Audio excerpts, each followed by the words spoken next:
OTT Summit 2021. From here, the award-winning Tottenham Hotspur Stadium. How cool is this view? I'm not going to step back because that would not be a great look.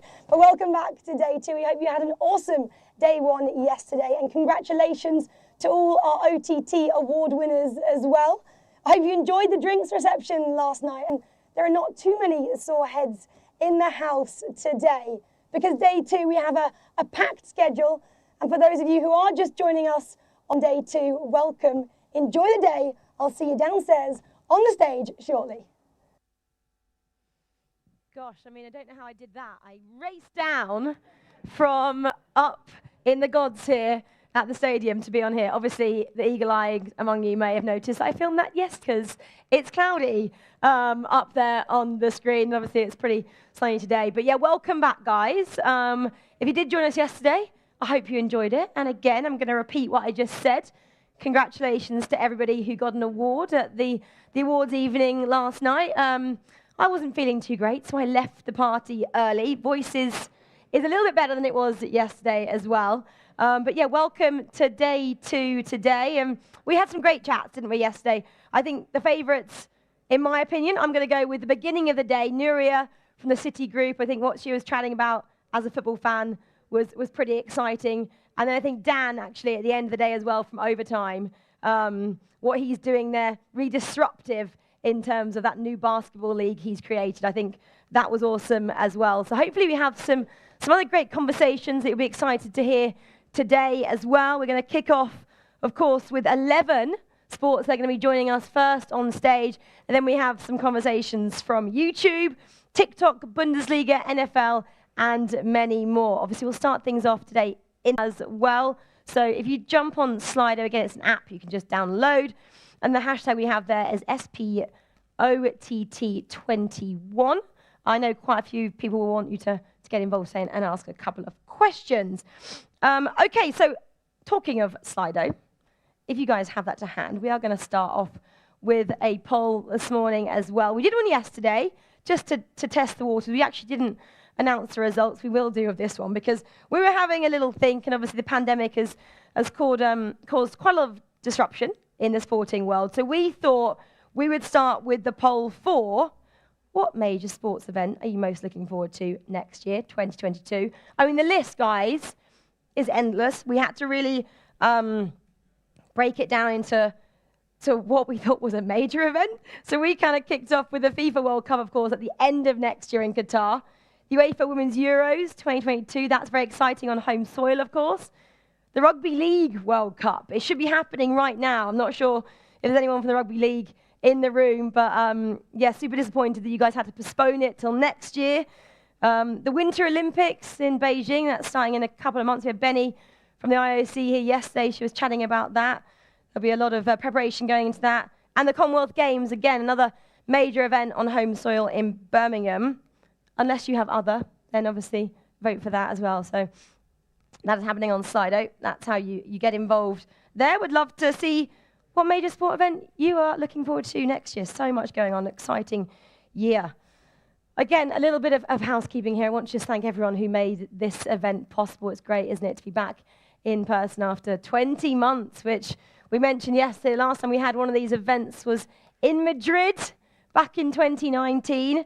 So we're back here, and of course, we couldn't hold these events without some of our key partners. We saw a couple flash up there. Our platinum partners, Aura, Limelight Network, Signer Media, Vera Matrix, and our gold partners, Archivia, Convia, Grabio, In The Game, Monterossa, PT Sports Suite, and our silver partners, Origins Digital, and media partners, Advanced Television, Global Sports, PA, and Getty Images. So many people to thank. Had to just obviously talk about all of those. Again, you saw myself up on the roof of the stadium earlier. If you guys want to get involved with any of the stadium tours we have today, you can. So it's in the help desk upstairs in the halftime area. So we have, I think, them at 11 o'clock, 1 o'clock, 2 o'clock, and 4 o'clock. So they're pretty fun. You can either do the tour, the Edge, which is the abseil down the stadium, which I didn't get to do yesterday. It wasn't happening on a Monday, or the Skywalk, which I did. So if you are Spurs fans, then maybe that's something that you'd like to do today. Okay, well, I think that's pretty much all the housekeeping from myself, unless anyone has any burning questions that you want to ask right now. This is day 2, of course, the Sports Pro OTT Summit. So I'm very pleased to welcome to the stage our first guest speakers today. Here we go. Please welcome Pedro Presser, Chief Director Consumer Officer from 11 Sports, and he's going to be joined by Nick Meacham from Sports Pro. Guys, thank you. enjoy the conversation. Guys, enjoy this one. Let's following the order of the pictures. I can see the AV guys yelling at me if I look this way, so all good. Great to have you here, Pedro. Thank you so much. And thanks everyone for joining us this morning. And you came in last night, I think. Yes.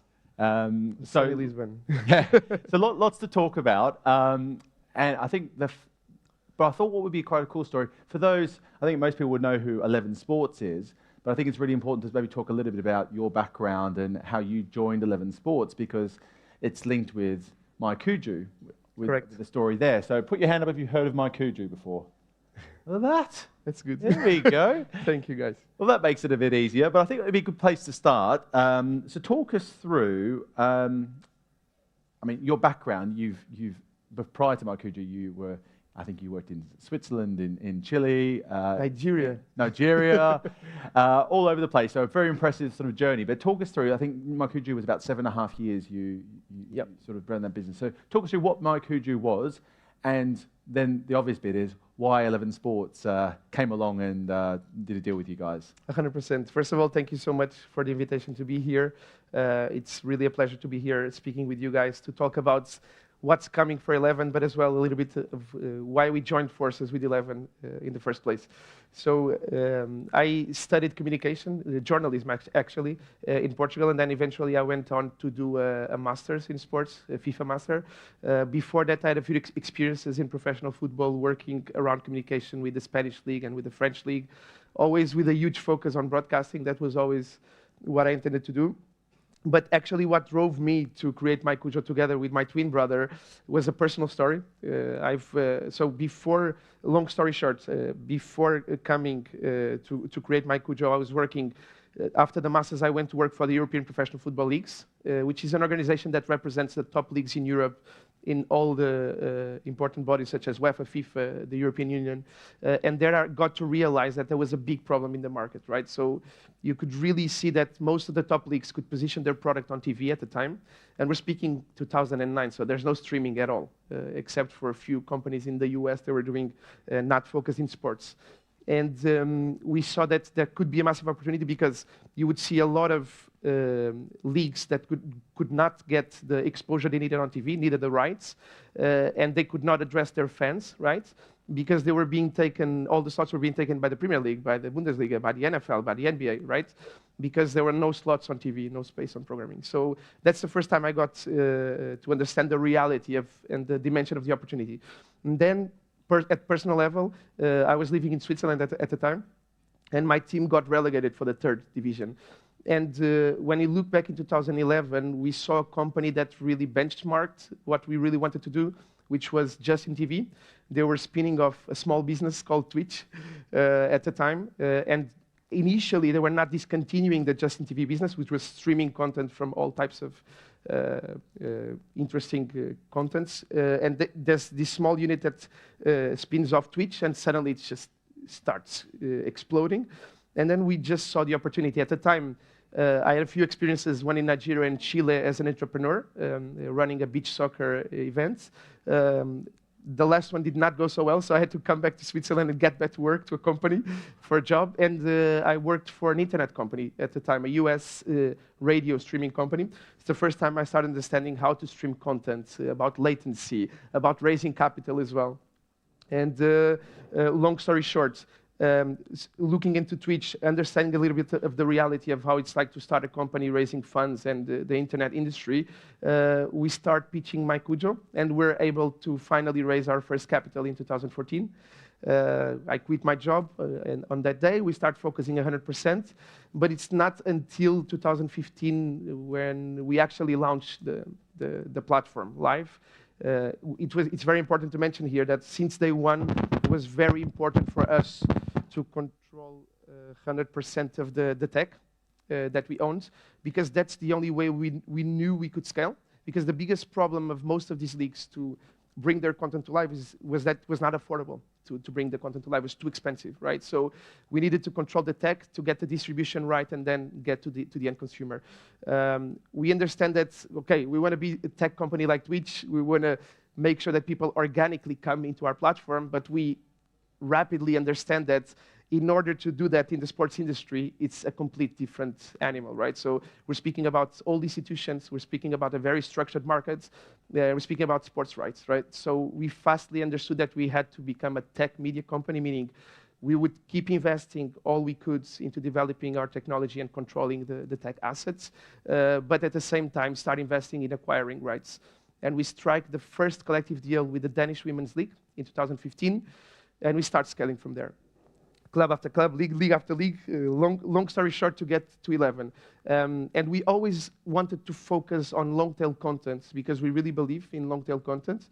We really found the formula to scale and monetize this content, not only monetizing directly with the consumer, but we have a no-touch approach to production, right? So although sometimes we work with our partners to manage production, due to some contractual responsibilities we have, for instance, with betting partners, we do most of the times rely on the partner to produce the content themselves. And it's a self-service system. What were some of those deals? What do those deals look like? So do you just give it a sort of what do you call it, open source, effectively, to say, you know, if you've got a game to broadcast, come to us and we'll help you? Is there any, you know, for the entry-level stuff, because obviously you guys have the scale piece there as well as the more premium. Exactly. The most important part of our business is the contractual growth of the business, where we basically work with the national associations, focus mostly in football and now scaling to other sports since we joined 11. But we basically lock down multiple tiers of the specific federation, so usually second division, third division, women's, youth. And we lock this for multi-years as well. So we try to lock as many rights as possible. Currently, we have around 500 competitions contracted at the subsidiary level, 11sports.com. I'm not speaking about the premium side of the business. Yeah. And that's basically what we do initially. We usually throw these matches against 3 levels of commercialization, direct to the consumer, in the means of pay-per-view and subscription, betting. So we sell AV and data for betting. We work with partners like Genius Sports, Sportradar, etc. And then finally, we work with advertising and sponsorship, right? And that's how we're scaling the business since 2015. Okay, so to rewind back a bit, so the Markuju framework you've sort of articulated there, the conversation with Asa and the 11 Sports guys happened. How long did that process take from first conversation to getting the deal done? And then we'll talk about how that you guys are now integrated. So we know Andrea since some time. Andrea was a lot focused. Andrea Radrizani, yeah. For those that don't know. So Andrea, before acquiring Markuju, he acquired a small business in Italy called SportTube, which was doing a similar thing that Markuju was doing, but only in Italy. Mm-hmm. And so he was always very curious on how we were able to scale so fast. We broadcasted content from more than 100 countries at the time. And the talk started because we shared the same vision, right? So we shared the vision that you need to make sure that you're a successful media company today. We need to make sure that we serve the content rights holders in a full cycle, from on-demand to different formats to long-tail content, right? Because when you speak with the federation, you're not speaking only about the premium matches that this federation has. They have a full portfolio of contents that need to be as well addressed to certain niche audiences, which as well make up then to the premium audience. And then we really believe that I really liked Andrea personally. I think Andrea as well shared the same vision. We met, I remember the conversation seriously started at the award ceremony of FIFA when Leeds United got the Fair Play Award. He was not so happy he was happy for the award, not happy what that cost that year because he did not promote.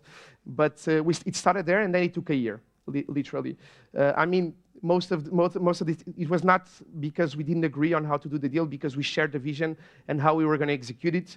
The most difficult part was that we had to discontinue the brand Markuju, but it really did not affect me or my twin brother, in the sense that we really believed more in the cause of what we were building, and so transforming Markuju into 11sports.com was actually not a bad thing. Yeah. So now we're in 2021 now. Yeah, that's good. 2021. And now you guys are integrated into 11 Sports. So let's talk about, firstly, what 11sports.com is, and then also talk about the wider strategy, how that plugs in. Perfect. And that's exactly